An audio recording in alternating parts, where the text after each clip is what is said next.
పెట్టాలి దీపం. కానీ కార్తీక పౌర్ణమి నాడు దీపం వెలిగిస్తే వెలిగించి వెళ్ళిపోకూడదు. కొవ్వొత్తితో అస్సలు వెలిగించకూడదు దీపాన్ని. ఎందుకంటే అది చచ్చిపోయిన జంతువు యొక్క కొవ్వుతో తయారు చేయబడుతుంది. వెంటనే ఆ దీపం అపవిత్రం అవుతుంది. కాబట్టి కొవ్వొత్తులతో వెలిగించకూడదు, అగ్గిపుల్లతో వెలిగించకూడదు. కార్తీక పౌర్ణమి నాడు సుగంధమైనటువంటి దాంతో, అంటే అగరుపుల్ల వెలిగించుకుని అగరపుల్లతో దీపాన్ని వెలిగించుకోవాలి. వెలిగించి వదిలేయకూడదు. దాంట్లోకి వెంటనే అక్షతలు తీసుకుని చేత్తో పట్టుకుని దామోదరమావాహయామి అని కానీ త్రయంబకమావాహయామి అని కానీ రెండు మాటలలో ఏదో ఒకటి చెప్పాలి.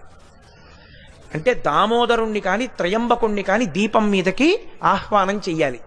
ఎక్కడైనా చెత్త ఉండిపోయినా కూడా రేపు లౌకికాగ్నితో వెలిగించకూడదు. ఈ ఆవాహన చేయబడిన దీపంతో వెలిగించి ఆ దీపం దగ్గర నిలబడి ఒక మాట చెప్పాలి అందరు. పెట్టాలి దీపం. కానీ